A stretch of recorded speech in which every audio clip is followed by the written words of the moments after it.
శ్రీలక్ష్మి మహాలక్ష్మి ధనలక్ష్మి శ్రీలక్ష్మి మహాలక్ష్మి ధనలక్ష్మి శ్రీలక్ష్మి మహాలక్ష్మి ధనలక్ష్మి శ్రీలక్ష్మి మహాలక్ష్మి ధనలక్ష్మి శ్రీలక్ష్మి మహాలక్ష్మి ధనలక్ష్మి శ్రీలక్ష్మి మహాలక్ష్మి శ్రీలక్ష్మి మహాలక్ష్మి ధనలక్ష్మి శ్రీలక్ష్మి మహాలక్ష్మి ధనలక్ష్మి శ్రీలక్ష్మి మహాలక్ష్మి ధనలక్ష్మి శ్రీలక్ష్మి మహాలక్ష్మి ధనలక్ష్మి శ్రీలక్ష్మి మహాలక్ష్మి.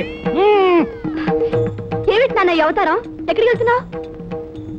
అబ్బాబ్బా ఏమిటి నాన్న ఈ లక్ష్మీ స్తోత్రం? ఎక్కడికి బయలుదేరావు? శ్రీలక్ష్మి ఇంటి తీసుకురావడానికి మహాలక్ష్మి ఇంటి తీసుకురావడానికి ధనలక్ష్మి ఇంటి తీసుకురావడానికి అంత అశోకరాజు దయమ్మ అశోకరాజు దయమ్మ. శ్రీలక్ష్మి మహాలక్ష్మి ధనలక్ష్మి శ్రీలక్ష్మి మహాలక్ష్మి ధనలక్ష్మి శ్రీలక్ష్మి మహాలక్ష్మి ధనలక్ష్మి శ్రీలక్ష్మి మహాలక్ష్మి ధనలక్ష్మి శ్రీలక్ష్మి మహాలక్ష్మి ధనలక్ష్మి శ్రీలక్ష్మి మహాలక్ష్మి ధనలక్ష్మి శ్రీలక్ష్మి మహాలక్ష్మి ధనలక్ష్మి శ్రీలక్ష్మి మహాలక్ష్మి ధనలక్ష్మి. బాబు లక్ష్మీదేవి ఎవరిని కటాక్షించాలి? నన్ను బాబు, పూర్తిగా నన్నే బాబు. మరి నువ్వు బండెక్కి కాలు మీద కాలేసుకుని కష్టం లేకుండా వస్తే లక్ష్మీదేవి నిన్ను కనికరిస్తుందా? కనికరించదు బాబు, కనికరించదు. మరి నన్ను ఏం చేయమంటారు? బండి వెనుకే భక్తితో లక్ష్మీదేవి నామం జపించుకుంటూ రావాలి. అలాగే బాబు, అలాగే. కూర్చోండి బాబు, కూర్చోండి. శ్రీలక్ష్మి మహాలక్ష్మి ధనలక్ష్మి శ్రీలక్ష్మి మహాలక్ష్మి ధనలక్ష్మి శ్రీలక్ష్మి మహాలక్ష్మి ధనలక్ష్మి శ్రీ మహాలక్ష్మి ధనలక్ష్మి శ్రీలక్ష్మి మహాలక్ష్మి ధనలక్ష్మి శ్రీలక్ష్మి మహాలక్ష్మి ధనలక్ష్మి శ్రీ ధనలక్ష్మి శ్రీలక్ష్మి మహాలక్ష్మి ధనలక్ష్మి శ్రీలక్ష్మి. అల్లుగారు మీ బూటు, అల్లుగారు మీ boot. Stop it, stop it.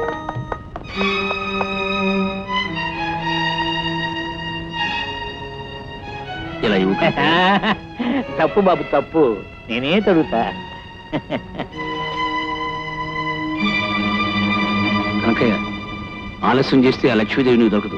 తొందరగా వచ్చేసి. అలాగే బాబు అలాగే. పోనీ. శ్రీలక్ష్మి మహాలక్ష్మి ధనలక్ష్మి శ్రీలక్ష్మి మహాలక్ష్మి ధనలక్ష్మి.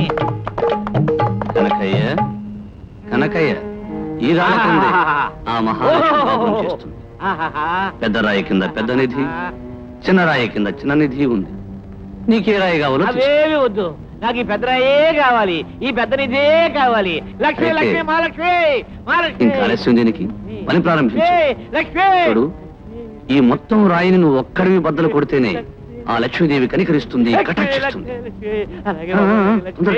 లక్ష్మి లక్ష్మి లక్ష్మి. గలగల రావమ్మ ధనలక్ష్మి, గలగల రావమ్మ ధనలక్ష్మి, కంగు కంగు రావమ్మ కనకలక్ష్మి, వేగంగా రావమ్మ మహాలక్ష్మి. లక్ష్మి లక్ష్మి లక్ష్మి లక్ష్మి లక్ష్మి.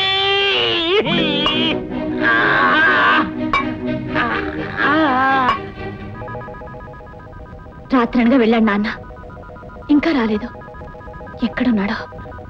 మహాలక్ష్మి ధనలక్ష్మి ధనలక్ష్మి.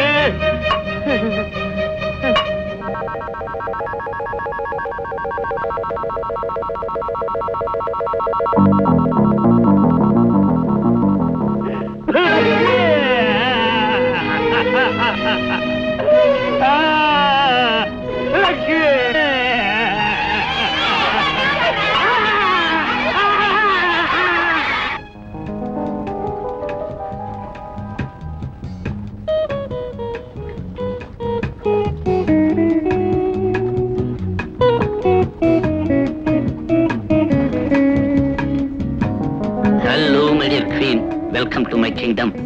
ఎంత దూరం పోదాం అనుకున్నా నన్ను చూడకుండా ఉండలేవని నాకు తెలుసు రాణి. నేను ఇక్కడికి వచ్చింది నీ మీద ముచ్చటపడి కాదు, నిన్ను చూడాలని కాదు.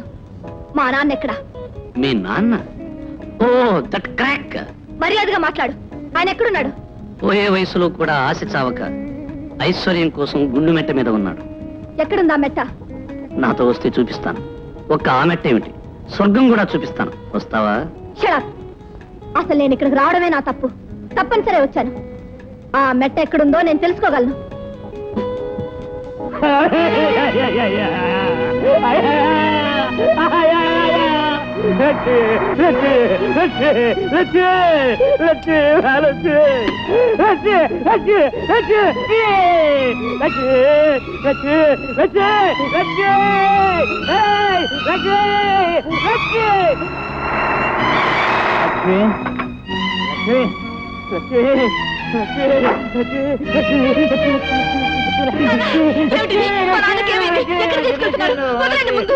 చూడమ్మా ఈయన పూర్తిగా మతి చెడిపోయింది, పిచ్చెక్కిపోయింది. ఈయన ఆసుపత్రికి తీసుకెళ్ళకపోతే ఈయనకే కాదు అందరికీ పిచ్చెక్కుద్ది.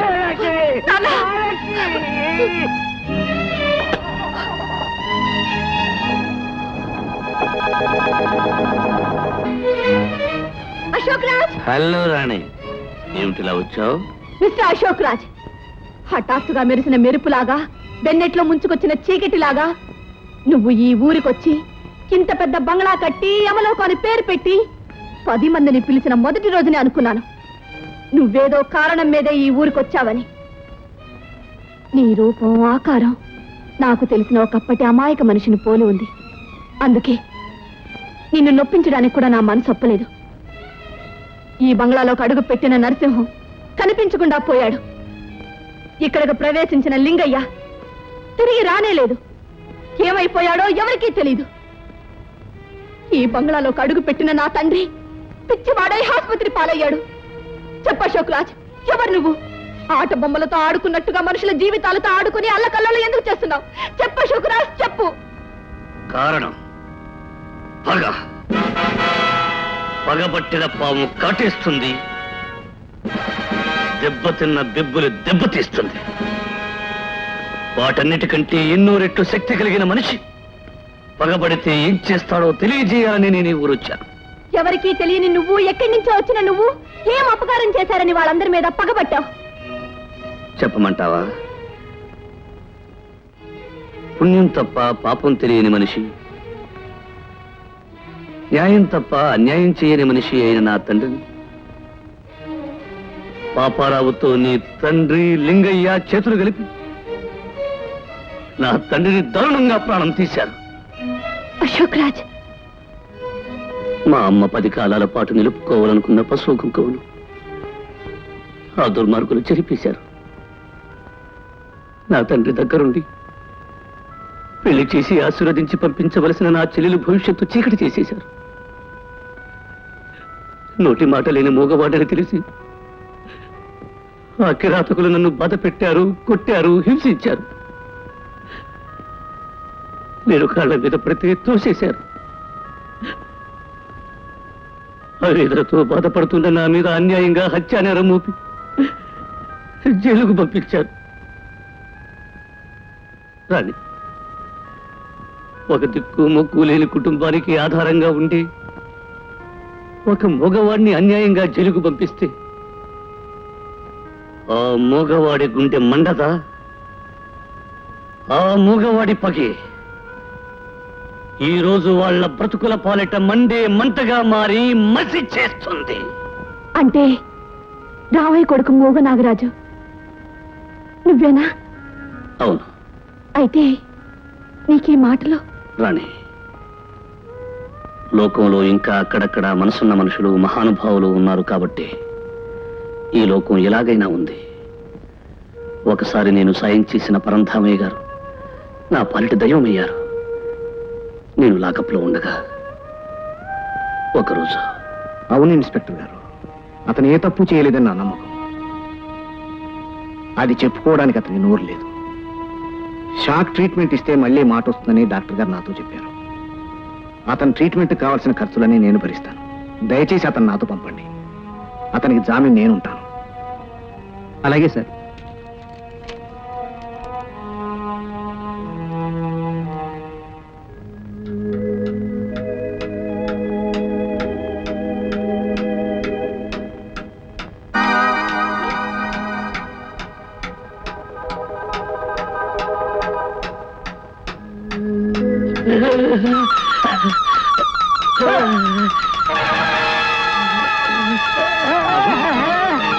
అచ్చుడు బాబు, అచ్చుడు బాబు, అచ్చుడు బాబు, అచ్చుడు బాబు, అచ్చుడు.